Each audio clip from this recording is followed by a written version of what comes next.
And I wonder if, in some ways, stories that are this mythic and this multivalent, as far as in all the meanings that they have in them, are unfilmable. I'm William O'Flaherty. Welcome to the All About Jack podcast on the Knowing and Understanding C.S. Lewis YouTube channel. Today I have a mini panel discussion on the issue of Narnia and Netflix.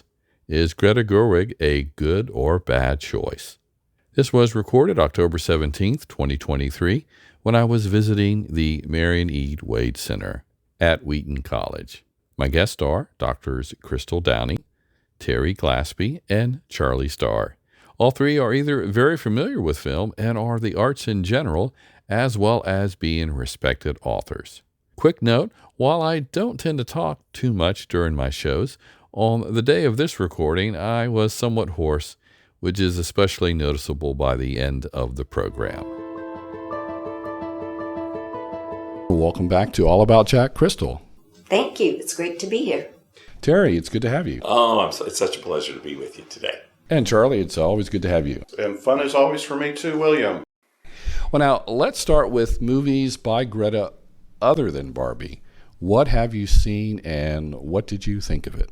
I've seen both Lady Bird and Little Women. I thought they were done very well, and there is a spiritual element in Lady Bird that intrigued me.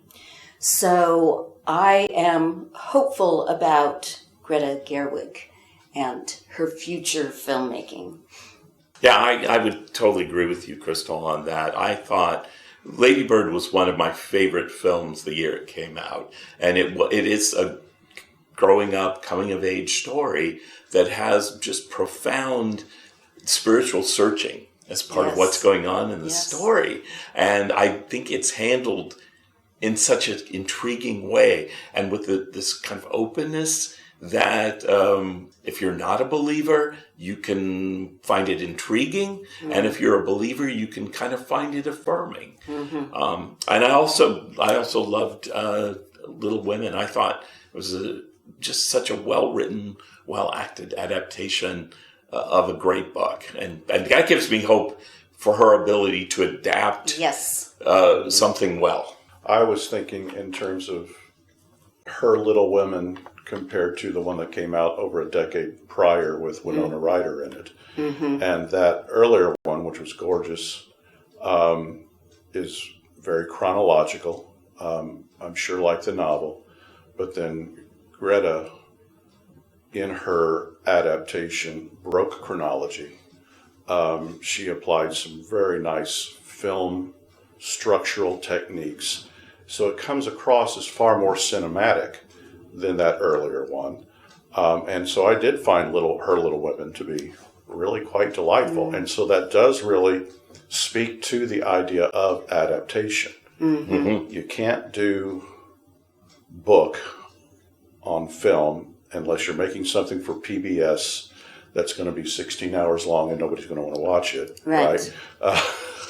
But you can do successful adaptation, and so there we at least have one from her already. Right? Yeah, I so agree with you. I mean, I know there are those who are concerned about, who think, well, the Chronicles of Narnia, these are like Holy Writ. Mm-hmm. These are like stand next to the Bible. Yeah. Don't touch them. Don't change them.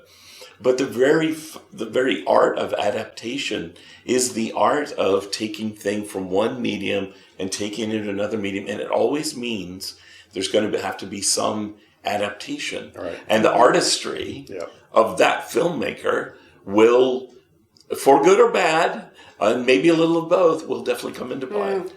Well, the famous instigator of the French New Wave, Truffaut, liked to quote the filmmaker Carlo Rim, who said that an honest adaptation is a betrayal. And there's two meanings that, insofar as what Charlie just said, an honest adaptation, if you try to go chronologically, include every single scene, that is not film adaptation, that's just a visualization of a novel. film is a different medium. So so that betrays film, and an honest adaptation is a betrayal, then has to be a betrayal of the original source material. And that's makes it honest. And even the word betrayal is, has this tie to tradition, insofar as tradition means handing over. And so both in the Greek and in the Latin versions of the Bible, we have the exact same word for Judas's betrayal of Jesus. He handed Jesus over to the authorities, but the same root word is used for, and Jesus handed over to us these words. And Paul, he handed over then the paradigm for the Last Supper. So this whole idea of betrayal and tradition, they are etymologically related. That's interesting. Interesting. Very interesting. I will say that I was hopeful when I heard that Netflix was going to take it over, that they might take a Game of Thrones approach or extended edition Lord of the Rings approach and give me a nice long version of an episodic version of the novels. Yes. That's what I was hoping for. I truly have no idea what they're going to do. Right. Are they going to do a film or are they going to do episodes? I think it's episodic. I would love to see an episodic version. But even then, you're still going to have adaptation. You have to have that's right. adaptation. I remember someone asked Alfred Hitchcock, why didn't you ever film Crime and Punishment? And if you think about it, can you imagine Alfred Hitchcock filming Crime and Punishment? But Hitchcock said, why would I mess with a perfect novel? You know, and it's the fact that he was aware that he couldn't do the exact same thing. And I think anytime we adapt, change is going to be somewhat inevitable, whether subtle or big. Yeah. Okay. Yeah. Well, let's go into adaptation some more in a moment. Let's go ahead and officially get on the board here then. Barbie, was it a good or bad movie, and why do you think that? Well, I thought it was a great movie. Partly, she acknowledges her indebtedness to cinema. The opening scene is absolutely brilliant, where she is quoting 2001: The Space Odyssey, where little girls are playing with their baby dolls and nursing them. And this is what it was like to be a little girl in the 60s, which I was. So I can, as a woman, I can speak to how Greta Gerwig is addressing an historical phenomenon. But she is making clear that this is cinema. And so starting with quoting the opening scene of 2001: Space Odyssey, where little girls playing with their dolls, and then suddenly, rather than a monolith coming down, it's these legs, and it's this gigantic Barbie doll. And it's using the exact same music, the famous music of 2001: Space Odyssey, and the girls start pounding the rocks with their dolls the way the apes do at the start of 2001. And then one of the dolls is thrown up in the air, as in 2001, and in 2001 it turns into a spaceship, and this one, the baby doll, turns into Barbie. It was brilliant. So she had me right there. And then she does put other references to film in.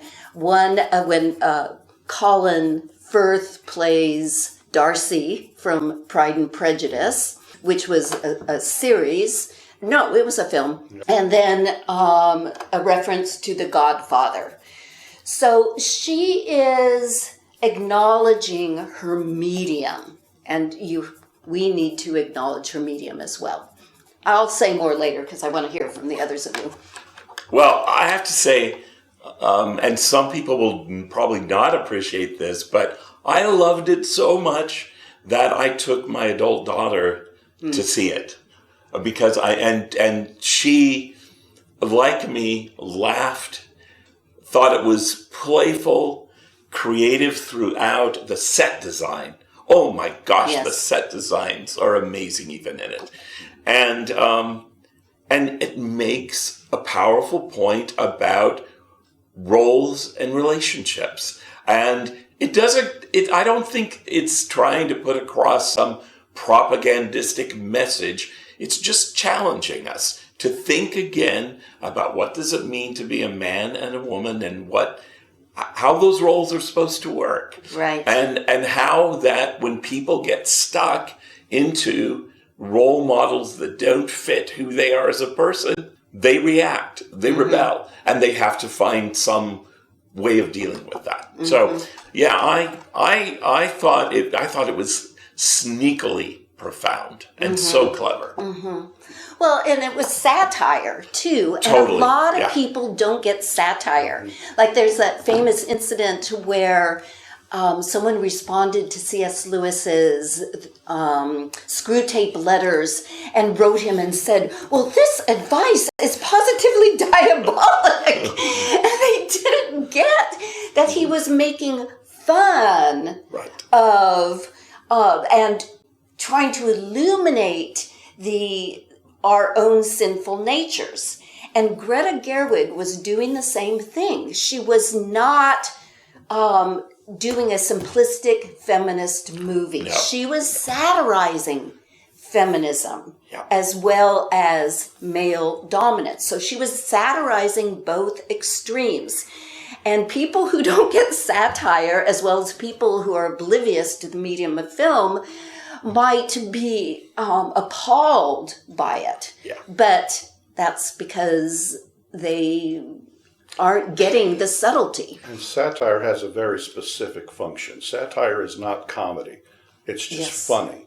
And the function of satire is always to tell a culture, here's how you look at the world, and it's stupid. And here's why the way you look at the world is Yes. stupid, right? Yes. Satire is there to break the conventions, to tell us that the way we see things is not necessarily how things are. And it's an ancient tradition. I think it was Leland Ryken who argued that Jonah is a satire. Which, right or wrong, it's a great way to read the book of Jonah. Right.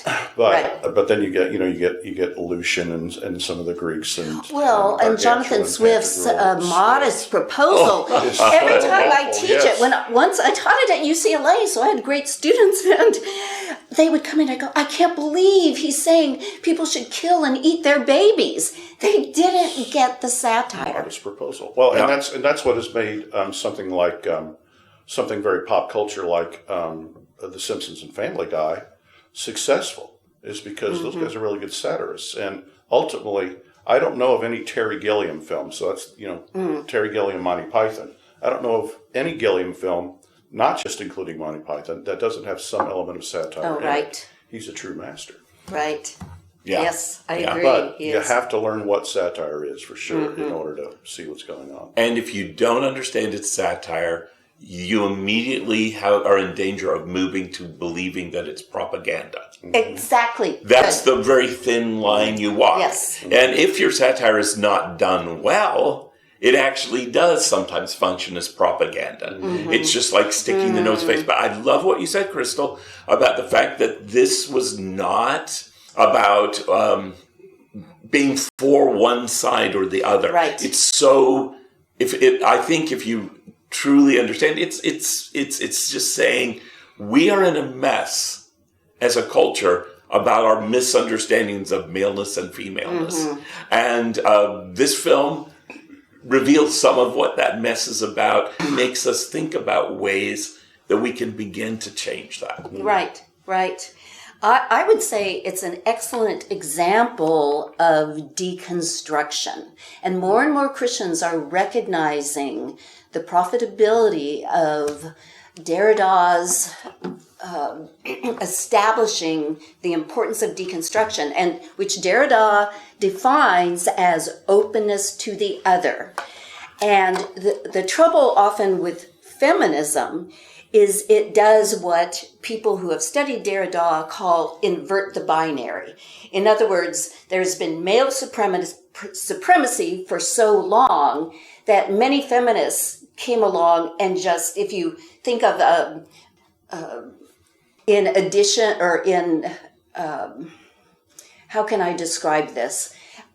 If you have one word and then a line and another word underneath, and so you just flip that, and so it used to be male supremacy, females underneath, and you flip it, feminist supremacy, and, kind of the total dismissal of white chauvinist males.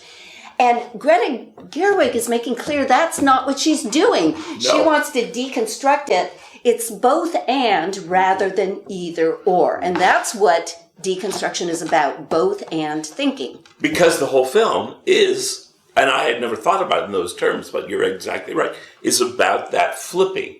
Yes. It's about when Barbie Land becomes run by the patriarchy, by the men, it completely changes and ruins Barbie Land. And but they have to come back to this place of realizing they have to work together.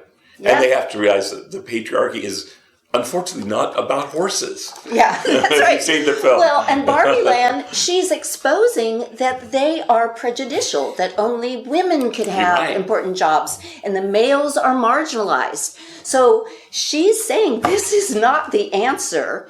And theologians quite a while ago were talking about this in terms of womanist theology, insofar as the trouble is feminism tended to be, the early times of feminism was white privileged women.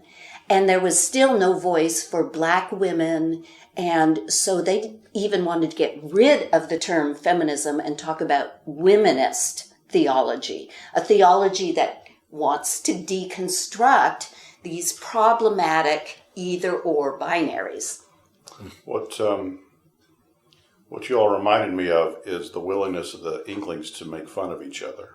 Yes. And a couple of things came to me. One is in the Notion Club papers, Tolkien references a book written, and the Tolkien and the Notion Club papers are set in the 80s, which for Tolkien is the future. Right. So there are all these dons sitting around, and Tolkien and Lewis are past and gone. But then one of them is talking about this book called Out of the Talkative Planet. You read it and you start laughing. And then I once heard for the C.S. Lewis Foundation folks, when they do Oxbridge, they brought a choir in, and the choir sang every title of every Lewis book. Oh, funny. And in some funny way, so that when they got to the problem of pain, it was the problem of pain, the problem of pain, right, that sort of thing. A couple of years ago, I wrote in recognition of the possibility of Lewisolatry, right? I wrote an essay on Lewis's use of the word "and." And good. CSL published it for me. Yeah, and good. the scary part is I actually found stuff to say. So, I think one of the problems we sometimes have as Christians these days is we have a hard time laughing at ourselves. Yeah. Like you said, as you pointed out, the Inklings so well did. We are so afraid that if someone laughs, that they're laughing at us. Oh.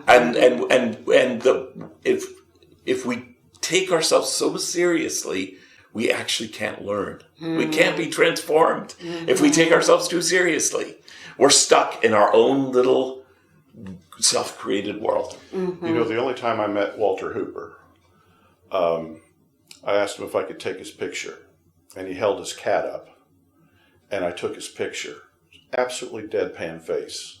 All pictures of Walter Hooper are absolutely deadpan. And I realized, early I had thought, does this man, is he unhappy? Is he very serious as a Lewis scholar? The moment I met him, he said, "Hello, how are you?" Right, invites me into the house, and he's just so kind. He's talking to his cat. "No, you can't go outside. We have a guest." And I went to take his picture, and at that moment I realized, oh, that is Walter smiling. That is his happy face. Yeah. It's like if we create a little subculture where we're always looking for what's wrong and dangerous about the culture at large. I'm not saying we don't need to be discerning. Of course we do. But if we create this culture where we're always afraid that that our faith is somehow going to be marginalized, it's like, you know what? God is big enough to take care of himself. Well, and part of what Greta is dealing with in this film is relevant to our culture now, totally apart from gender and sexual issues. It's the polarization of our culture itself, where these different sides are denouncing each other. And I am so concerned how Christians have bought into this polarization.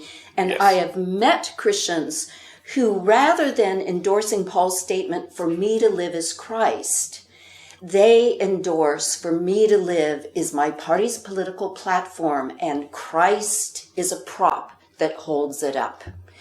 So this message spreads to larger issues.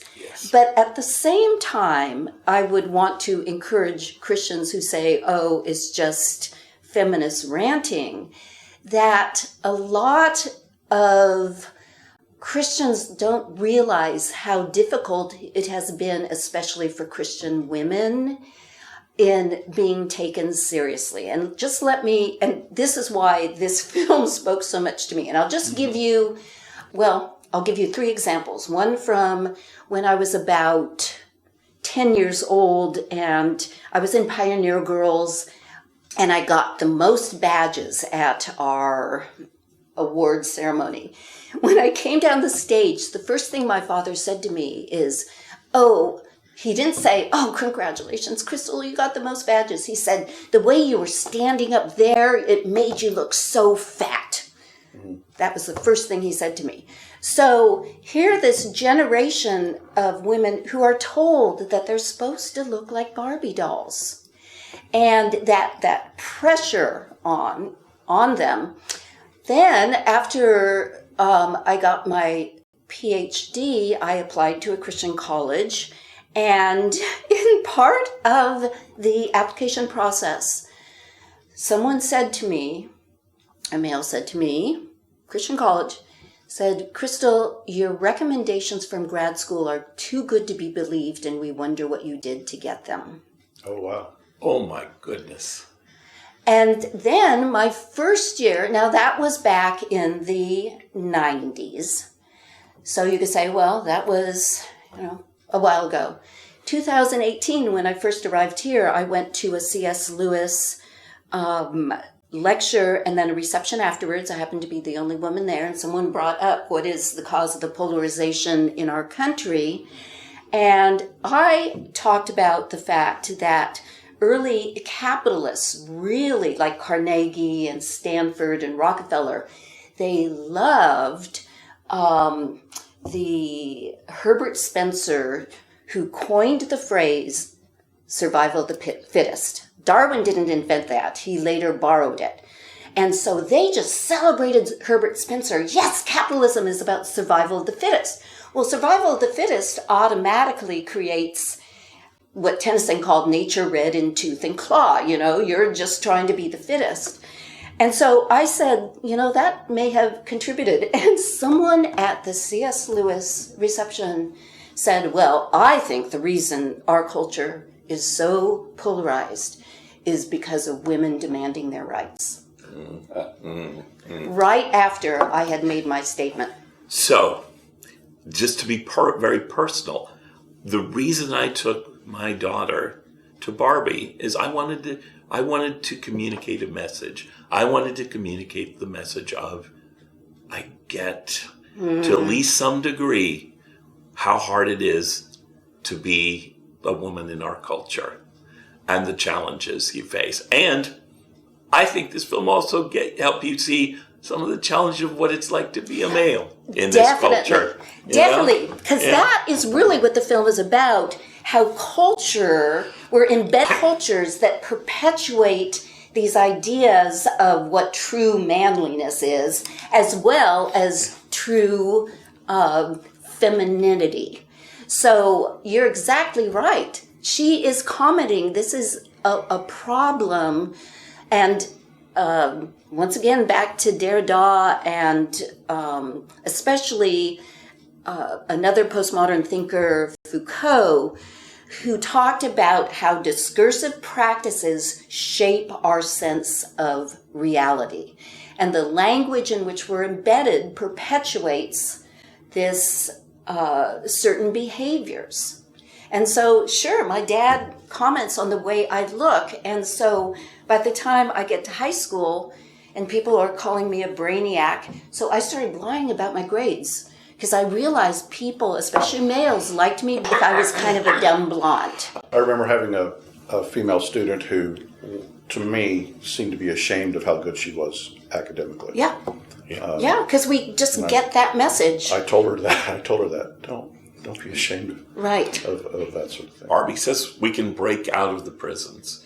We don't have to be Barbie dolls, and we don't have to be Ken dolls. Mm-hmm. Well, I think the other thing that Foucault brought us was substitution of power for truth in discourse, right? So if we're going to abandon truth at the middle of the 20th century, we're going to have to replace it with something. So we're going to replace it with power politics and power discourse. Well, then that is going to add to the creation of us versus them mentalities. Yes. Mm-hmm. Yeah. And so I see, and this is relevant to whether Gerwig can handle the Narnia stories as a director, a fundamentally spiritual implication, and I saw it as being pretty explicit in Barbie.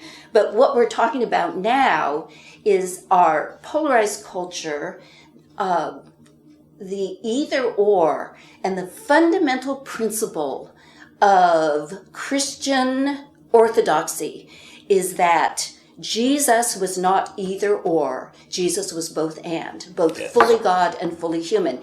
And we hear it so much, we kind of take it for granted, and we forget how this is the model. It's Dorothy Sayers calls the Imago Dei.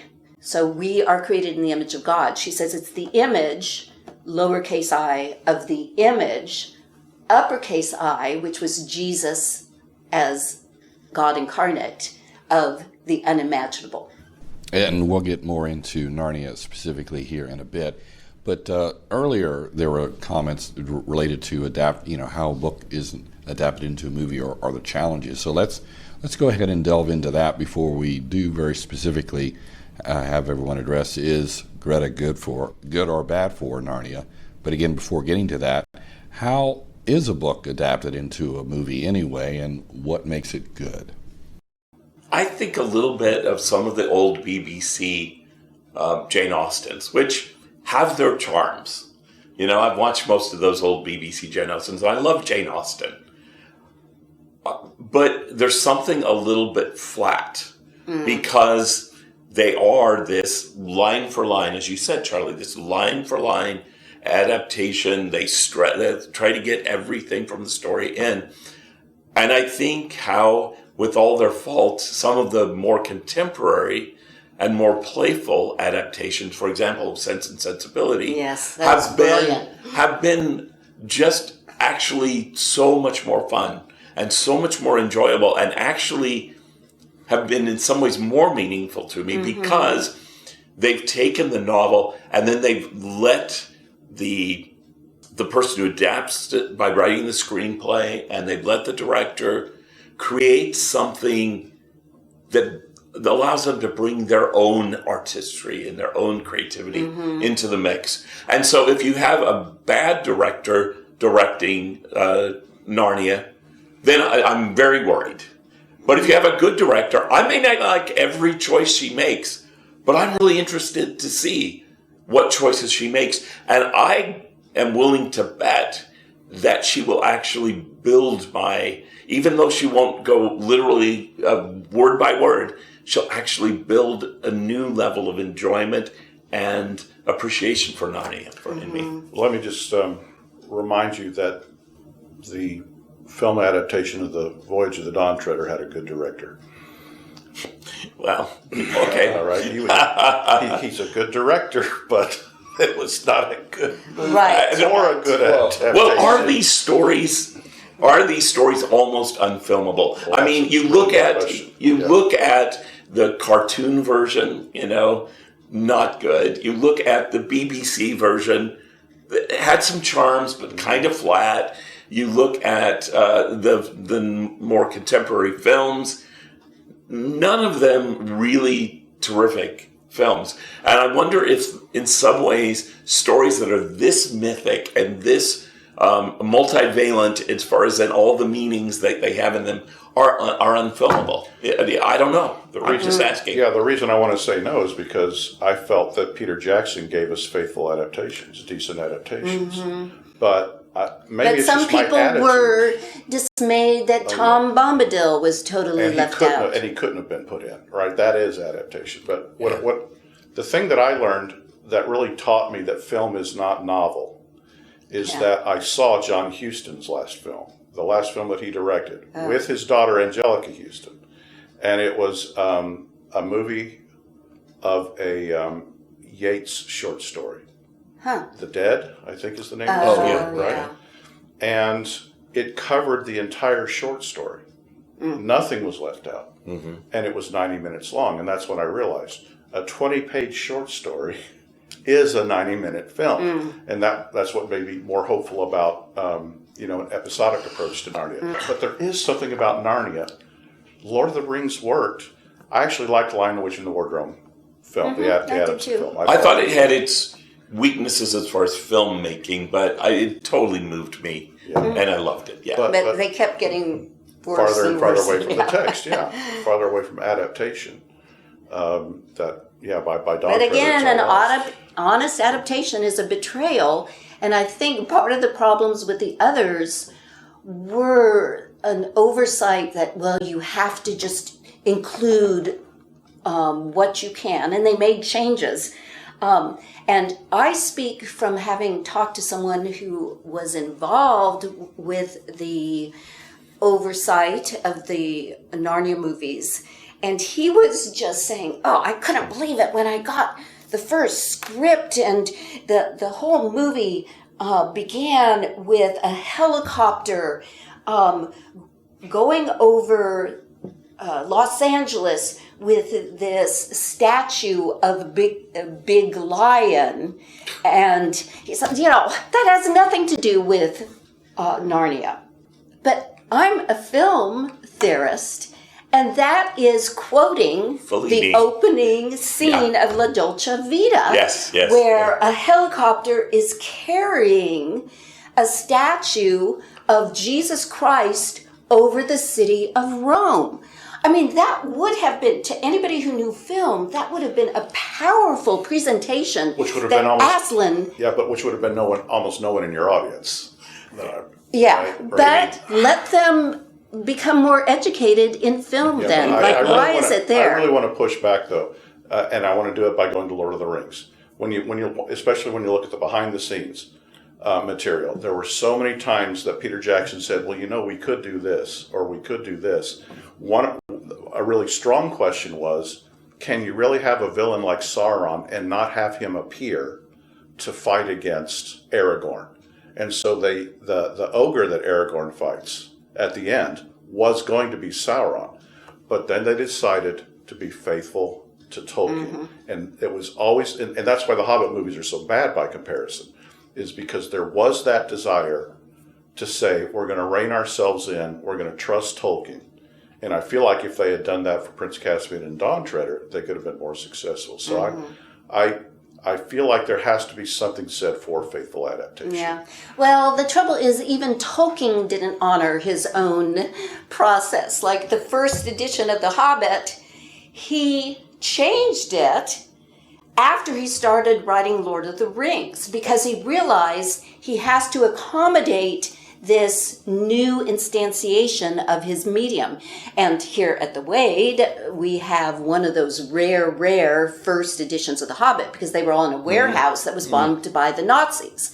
And so you can see what he did at first, But he himself saw the need to change. And yet, after he wrote The Lord of the Rings, he went to rewrite the entire Hobbit. Not just one chapter in the Hobbit, but the entire book, to try to give it the feel of the epic quality of The Lord of the Rings. Yeah, I know. He sent that to a friend, an unnamed woman, who wrote back and said, well, it's very good, but it's not The Hobbit.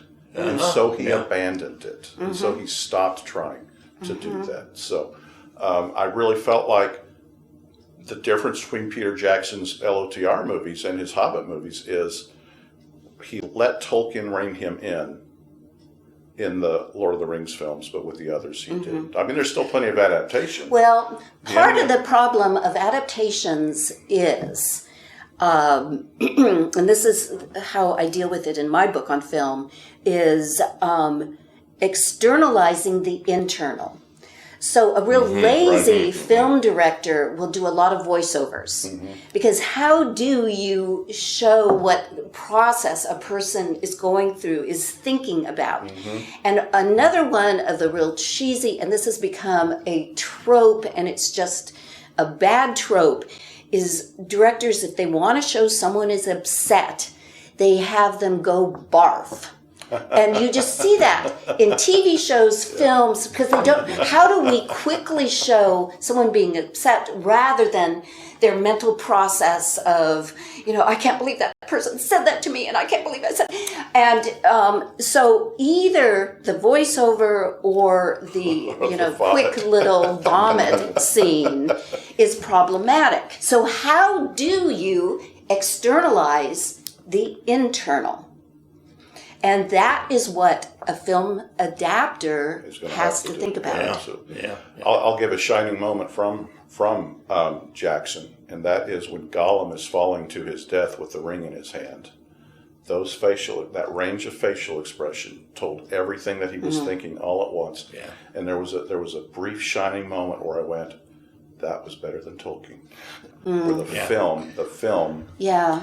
And in fact, there's one part in the film that took like 15 minutes when it showed all the peaks lighting up, and it was taken from like 2 sentences in Tolkien, but it became, and it was one of the most powerful points in that film. Yeah. So again, you could externalize just a moment that takes 1 or 2 sentences in the novel. And doesn't this say that even the best material that you start with and then you adapt can actually be potentially improved? Yeah. I think the adapter can, by bringing their vision into it, actually add something. I can think of 2 films where that happens, and I'd love to know if you guys know of any more, but they're both baseball movies. I thought Field of Dreams was better than Shoeless Joe, and I thought The Natural was better than The Natural. Yeah. Yes. Both films were superior to the right. Jaws. And this is popular. I mean, if you've ever read the novel Jaws, just don't. It's just, don't do it. Just don't do it. Yeah. But here you took this kind of shoddy B novel and you created one of the greatest works of suspense filmmaking ever made. And part of it was, once again, like what you were talking about, Charlie, the things you don't show, or waiting a long time for the big reveal.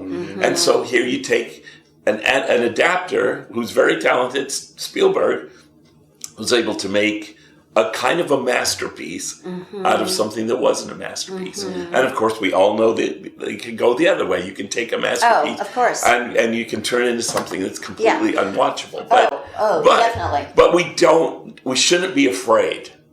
We shouldn't be afraid. We should, if the question is Greta going to make a good one or not? The answer is, I don't know. But I am excited to find out. Right. But, actually, I want to have that as the final question more so in a moment. But let's pause before we do wrap. And you were referencing, Crystal, a book. You've done actually several here. But go ahead and just briefly tell about yourself. And I'll have a link for people to be able to learn more about you. Okay. Well, my PhD is in English literature from the University of California at Santa Barbara. And I specialized in, well, I'm kind of a dilettante. So at UCLA, I taught Shakespeare and medieval drama, but I was commuting 4 hours a day to teach there. I wasn't getting any publishing done. So I got invited to teach at Messiah College in Pennsylvania. And there I started writing about Sayers, which is why I'm here at the Wade Center, since Sayers is one of our authors. But in my study of Sayers, I became interested in cultural theory, which led me to semiotic theory, which is the study of signs. And the one place where semiotic theory is still very strong is in film studies. So I started writing about film, and after publishing about 50 essays in both secular and Christian journals on film, I wrote my first film book. So it was my fourth book, but it's called Salvation from Cinema, the medium is the message, which is kind of what we're talking about. Yeah. Film is a different medium than a novel. If you're going to have a film adaptation, it has to be different in several ways from the novel. And part of what I'm arguing in that book is how Christians often reduce film to a content delivery system. They pay no attention to the medium. Celluloid sermons. Yeah. Yes, exactly. And you extract, and many times, if you see a character who's just kind of like this in a cruciform pose on the dirt, oh, that must be a Christ figure, when there's nothing else in the film to support it. That was published as an emphasis on religion and film. They wanted me to extract a lot of my Christian discussion. One of the anonymous readers, this was for Rutledge, so a secular press, and they said, we want this as a book in universities that have religion and film classes. So please de-emphasize the Christianity, which at first depressed me, but then got me excited. How can I sneak past Watchful Dragons, as C.S. Lewis says? So I use Jacques Derrida and deconstruction, and basically Derrida saying that Christianity is the only religion that doesn't function by an economy of exchange, where do this, you get that. That Christianity is the only religion that has a gift. But see, I'm citing Derrida. So he's, he says, yes, I rightly pass for an atheist. But he was willing to question his own atheism. And then another Sayers book. And I just signed a contract for another book on film where I can use all my Christian material, because I discovered here at the Wade that Dorothy Sayers loved film, and when her letters were published, 4 volumes, almost 2,000 pages, the editor left out every single letter where Sayers praised cinema. Which is great for me, because so the title of this next book is The Wages of Cinema, looking through the lens of Dorothy Sayers. Oh, and that, I've got to get in the Christian implications that are in Greta Gerwig's Barbie movie, because it's very similar to Sayers. When Sayers, and it's filmed kind of like this bright heaven scene where Barbie meets her creator, Ruth Handler. And Barbie tells her, I want to make meaning, not just be a thing made. That is profound. Yeah. That's what all the Wade authors are doing. Yeah. They want to make meaning. And after she says, I want to make meaning, she says, you're my creator. Well, that's straight Dorothy Sayers, what she argues in what C.S. Lewis calls an indispensable book, The Mind of the Maker. She says that when we're told we're created in the image of God, male and female, he created them, Genesis 1:27, that means The God who is described in Genesis 1 is a creator. So creativity, making meaning, is the Imago Dei.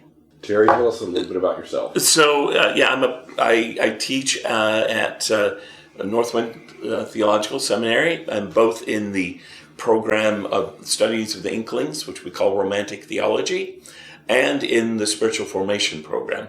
And my biggest love really is in the connection between the arts and spirituality, and how the two come together. Yes. I love to read academic books, but then I love to translate them for everybody. Mm-hmm. And so my books are all written on a very popular level. I've written a biography of C.S. Lewis called Not a Tame Lion. And I've also, two of my books that I'm probably most proud of, recent books, 75 Masterpieces Every Christian Should Know, which takes 75 representative pieces of art, music, literature, architecture, and film from the Roman catacombs, the art in the Roman catacombs, all the way up to U2's Joshua Tree album. Yeah, and then my most recent book, and something I'm talking about a lot these days, is called Discovering God Through the Arts. And in that book, I make the argument that the arts are quite literally one of the spiritual disciplines that we can use to help us to understand our place in the world, to help us to discover God and how God is interacting with this strange, broken, battered, and majestic and beautiful world. And that the arts can help us do that. And so I'm encouraging people that you can learn more about how to pray, you can read the Bible in a deeper way, and all these different things that can happen as a result of really engaging with the arts. Charlie, tell us about yourself. Hi, I'm Charlie. And I write books that I feel like writing. I write books that are my current interest, or the thing that's bubbling up in me at a particular moment. And so there's not a central theme, and I'm probably just too scatterbrained is probably what's wrong with that. But I'm happy to say that two of my two Bible study books are about to be republished under new titles. One of those is called Sacred Screaming: What to Do When Your Problem is God. And it's it's about wrestling with God. The other one will be called Even the Hero, and it's a study of the first 8 chapters of Romans for really college-age people who don't like to read very much. So these nice, short, succinct chapters that takes you through Paul's argument in Romans.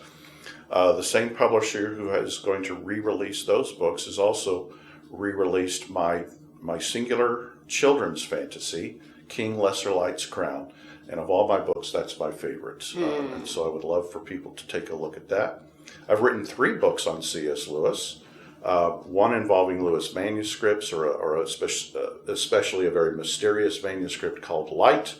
One then is on Lewis's theory of myth, and the other on his theory of reality, and those are called The Fawn's Bookshelf and The Lion's Country.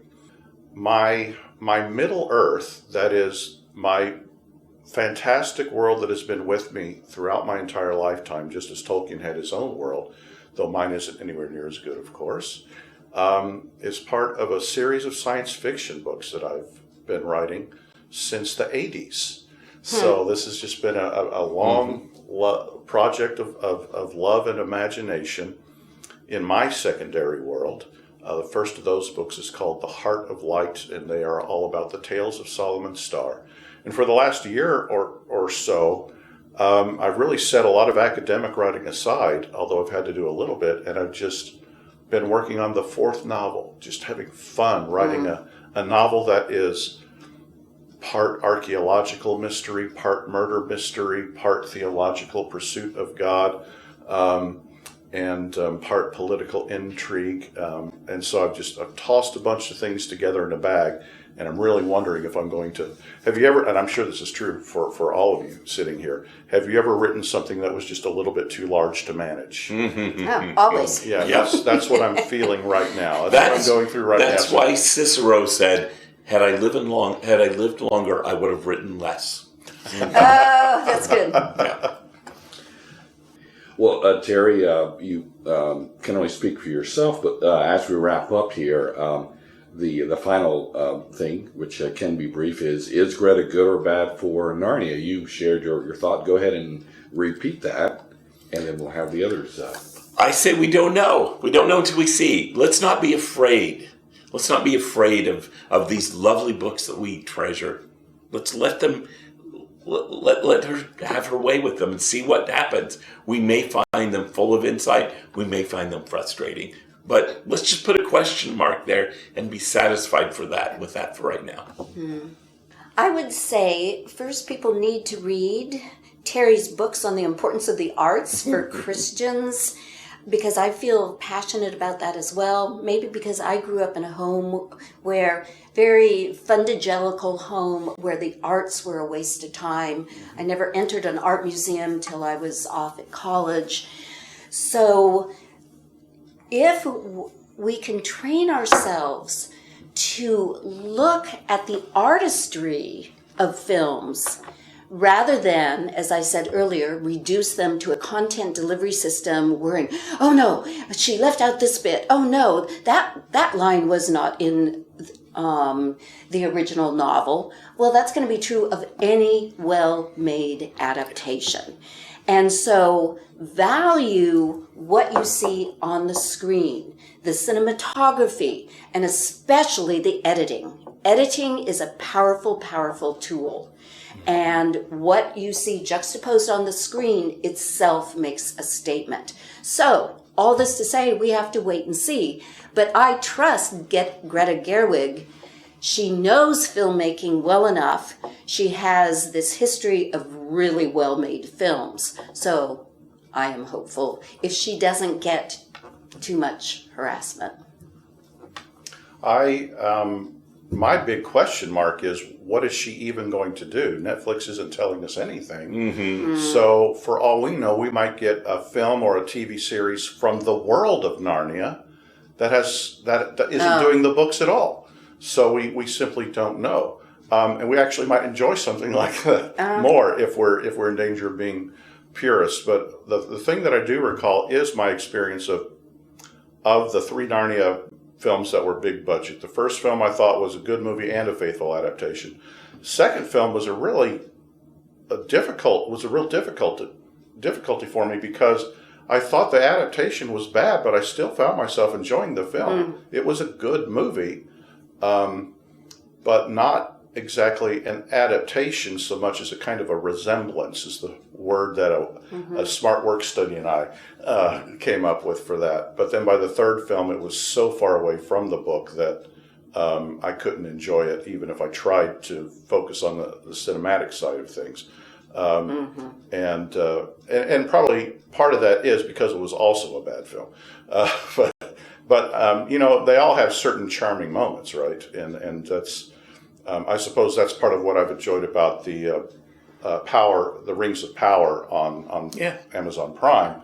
There are scenes that you want to just enjoy, and so there were bits where I went, "Oh, that's such a great idea." It's not Tolkien, but it's Tolkien-esque. Yes. Yeah. You want to live most in this world. filmmakers can do that. Getting it to cohere into a that single, is the hard that's much more part. difficult. So I'm optimistic. I'm hopeful. Well, hopeful's a better word. I'm hopeful. I don't know if I'm optimistic, but I certainly hope that I'm going to enjoy them. Well, excellent. Thank you, everyone, for being here. Thank you, Crystal, for being with me on the show today. A very fun conversation. Thank you. Terry? Hey, I've just enjoyed getting to talk with two people smarter than me. Charlie, great to have you again. I'm going to argue with Terry vehemently over his claim that I'm smarter than he is. I'm certain it's the other way around. But I'm glad to have been with these wonderful people and with you, William. I hope you enjoyed my mini-panel discussion with Drs. Crystal Downing, Terry Glaspey, and Charlie Starr. Let us know your thoughts about Narnia and Netflix. Is Greta Gerwig a good or bad choice? By leaving a comment. Also, comment on whether you agree or disagree with the perspectives of turning books into movies. Again, please note this was recorded in October 2023, so if you hear this much later, then there might be more known about what Netflix is doing. Although I will note that the last I heard, it was 2 movies were in the works, but Netflix does have the option of doing a series. Again, I'm William O'Flaherty. My podcast, All About Jack, has been around since 2011. My YouTube channel is called Knowing and Understanding C.S. Lewis. Be sure to check out my short feature called The Latest on C.S. Lewis that focuses on timely news.